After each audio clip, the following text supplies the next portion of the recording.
The term population refers to the total number of individuals of a same species occupying a same geographical location at a given time. This can be defined in terms of different species. Suppose we are interested in a particular locality A. This locality A consists of, suppose, 1000 square feet. In this 1000 square feet, we are interested in at a time, suppose 10 o'clock in the morning, we are trying to find out, or on 10th of December at or entire day on 10th of December, we will be figuring out that how many number of species are there of plant. So here the population is of plant. If we at the same location, same 1000 square feet, we want to find out the number of butterflies, that is the population of butterfly. If the number of locusts we want to find, that will be the population of locusts. If the number of individuals, human beings, we want to find, that will be the population of human beings. So at the same geographical location, we can have several population groups which are surviving together, but each of their population has to be measured separately. That is known as population. So in population calculation, we think about a particular species, a given time period, and a geographical location. These all have to be predetermined for the calculation to be done. There are various modules or characteristics for population growth. Now each of the characteristics which has to be taken into account when we discuss about the population growth is the population size and density. First parameter is the population size and the density. What is the meaning of population size? Size means the population of a particular area where the total number of individuals are of a particular species and they are occupying a particular area at a specific time. Suppose in any jungle there is a group of giraffe present, so that is the population of that area on that given time and in that um, geographical location. I said about 1000 square feet and we have discussed that. So that's it.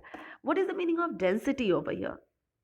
Now, the population density is the number of individuals present per unit area of volume in a given time.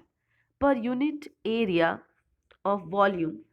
And that's why the population density is also defined as, or there is a formula for the calculation of population density, that is the number of individuals present in an area in a dimension which is represented by n, and the total number of,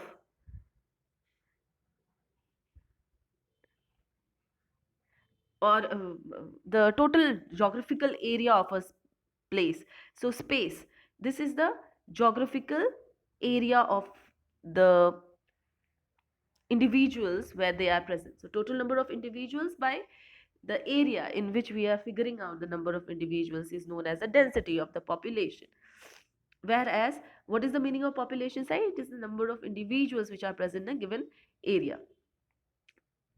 Next important part is the age.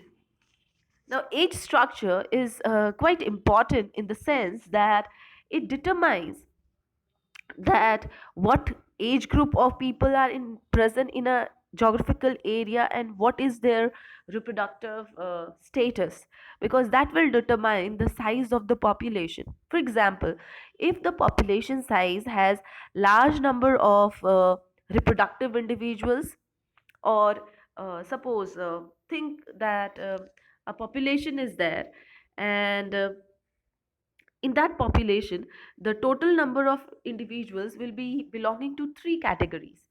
Okay, one, the first category will be pre-reproductive individuals.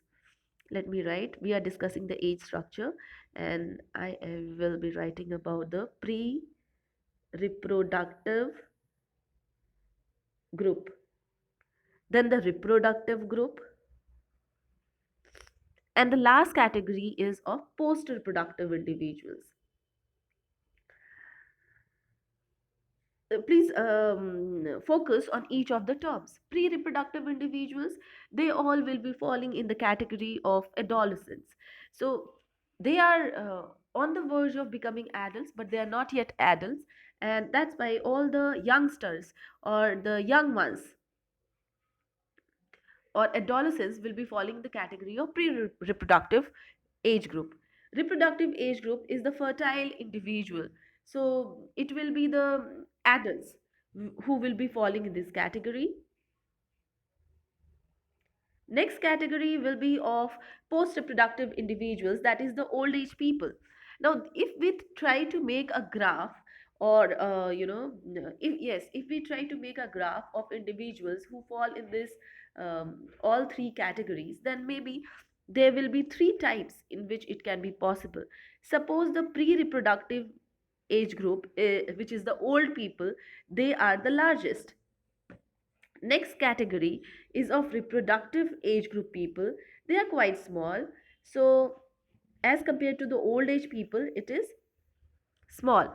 Whereas the post reproductive,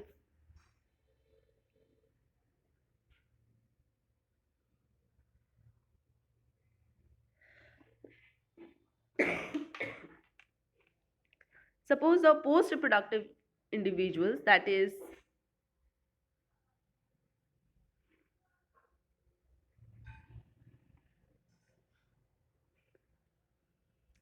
okay, I just did a mistake. I was talking about young individuals. So, I should write young over here.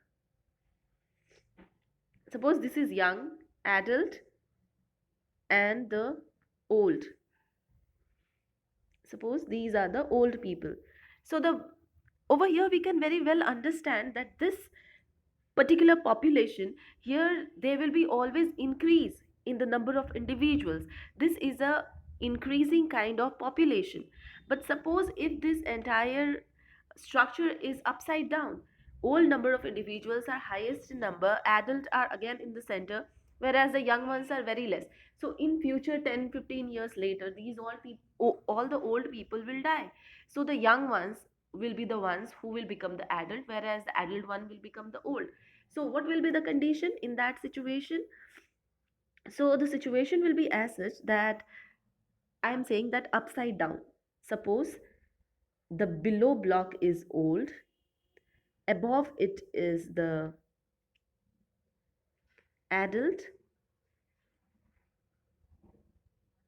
and this is the young. What will happen in this kind of population? So in this population we see that the individuals, at first these all old people, after a certain period of time, they will all get abolished. This was increasing or expanding size of population. If the graph, or if the number of individuals are in this percentage, then this kind of population will always tend to grow. Whereas this population where old are the least, adult are little more than them, and young are the largest, here also we will see that old will be eradicated, adult will become old, and the structure will be quite similar. It all depends on these young ones, that how fertile they are and how many number of individuals are they going to produce. So this is the second category. What if the category is quite reverse in this case? Suppose the lowest group, that is the old age people, they are very low, whereas the reproductive, they are the ones who are the largest, and even the young ones, they are small in number. So I mean to say about a growth curve where this is the adult, whereas the old and young both are very less in number. Suppose this is the old and this is only the old, young. To this type of curve, what we see is the there is no growth we can see in this kind of population. The population, it shatters down, it declines. The number of individuals in this group, they tend to degrade over time, because the old will be eradicated, this young one will become the adult after some time, and and adult will become the old. So the base will be long enough, whereas the new young ones will be very less in number. If the young ones are less in number, so the size of the population won't increase to a larger extent. And in that case, we will see that this kind of population growth curve is degrading, or the age structure in this individual group is degrading. That is known as declining population curve. This was about different type of population age groups or population size depending on the age group, which will determine that either the population size is going to increase or is it going to decrease, or it is not at all going to show any change. So this particular thing which I was trying to make was known as, like, is generally known as the age pyramid. And the age pyramids, they are of three types. One is expanding, in which the pre-reproductive age group is the largest, reproductive is lesser than that, and the old individuals, they are the least. So that is an expanding population. What is the meaning of stable population? In the stable population, we see that the age group is not very varying. The difference between the old age, the reproductive, and the young is almost the same, and it is always going to get similar trend of growth. Whereas in the declining population, we see that the larger portion is of old individual, whereas the young population is quite small. Even the reproductive age group is quite small. So in this kind of situation, we see that the age group or the entire age pyramid is going to decline. So it will be causing the population growth to shatter down. So we need that kind of age structure or age pyramid if we want to control the population of an area. Next is about the natality. What is the meaning of natality? Natality is known as the number of births per thousand individuals in a year. Natality is the birth rate, and it means that the number of births, live fertile births per thousand individuals per year. Whereas this natality, it is the reason for the growth of a population. It also increases the density of population because the geographical area is not going to increase, and time is also constant. In this case, time is just increasing, but the geographical area is not increasing. So according to a area, if there are 10 individuals live till now, so we can just expect that the number of deaths should be equal to the number of birth. Then only there is an equilibrium in an population. Otherwise, the number of birth is always more than the number of death in a population, and that causes the density to increase. Next is about the mortality rate. What is the meaning of it? The number of deaths per thousand individuals per year, and it causes the decrease in a population size. And this means that the density of population also decreases if this is the case. Along with it, there are various other factors also which are very important and which play a very important role in size of a population, like the environmental factors. What kind of resources are present nearby, if the resources can be used properly, like for example, suppose natural resources which are present, are the natural resources sufficient for the growth of the population? Suppose monkey population is surviving in a geographical area. Now, is there sufficient amount of food for them to survive? Think about Shivok.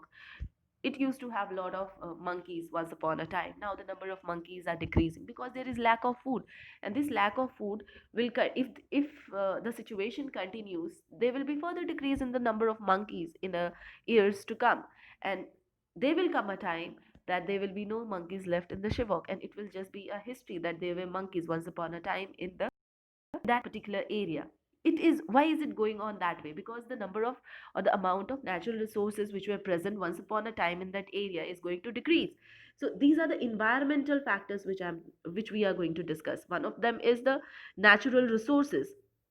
Next important factor is the calamities or natural, yes, natural calamities, like suppose flood has happened, or there has been drought, or suppose earthquake has occurred or natural fire which occurs in forest has taken place. So because of these all things, we see that there is a very vivid difference in the entire environmental condition. The entire decline or destruction of the entire population may occur because of these natural calamity in a particular geographical area. Suppose there is say fire. Now because of that, all the living organisms which are surviving in that area, they will die, except the monkeys or the animals which can fly, or the animals which can go away or fight against or escape that natural calamity. So those will be the only ones which will be surviving. Other than that, every other individual will come to die, or their entire population will be eradicated. There can be various other factors which can be affecting, like temperature or temperature change is or climatic change. Sometimes yes, these can be also some conditions. Sometimes even there can be predator prey mismatch or misbalance, because of which there can be a trouble.